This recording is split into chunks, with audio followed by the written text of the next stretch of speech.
Sir Anish Kapoor is one of Britain's best-known artists. The sculptor made this year's Sunday Times Rich List with a £175 million fortune. But he's also anxious about Brexit and much else in politics. I spoke to him at the unveiling of his latest exhibition at London's Lisson Gallery. I guess the current political atmosphere generates anxiety. Aren't we all anxious? Isn't anxiety part of a certain contemporary reality? And of course, as an artist, you can't avoid it. One is open to all these things. I'm terribly anxious about India, because we're just in the middle of election, the results to be announced soon. We cannot carry on in this terrible, terrible, tyrannical, Hinduist fashion that's become, Modi's signature. So I think that's a huge, huge danger, and a great number of people are in danger because of it, lives and livelihoods. I'm anxious about Brexit because it says that, at least temporarily, we don't know what we're doing, and how can Britain be in a state where it's sort of wandering around like this, declaring all of us to each other we don't know what we're doing.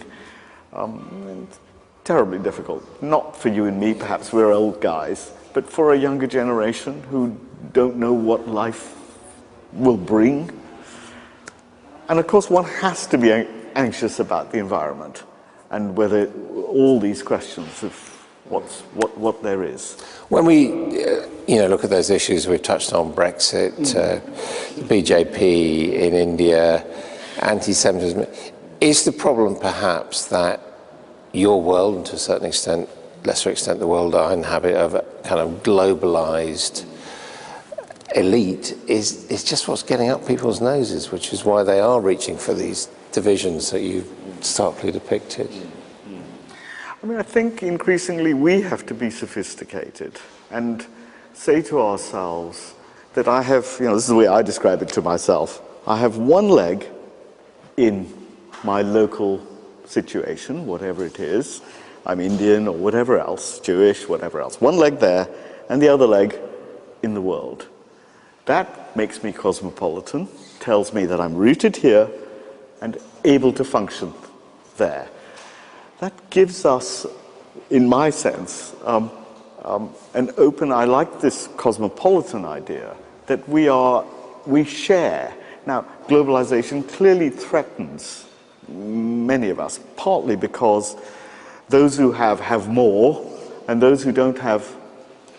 And that's the real problem, is that we have, and increasingly so, divided the world between, I'm rich because they're poor.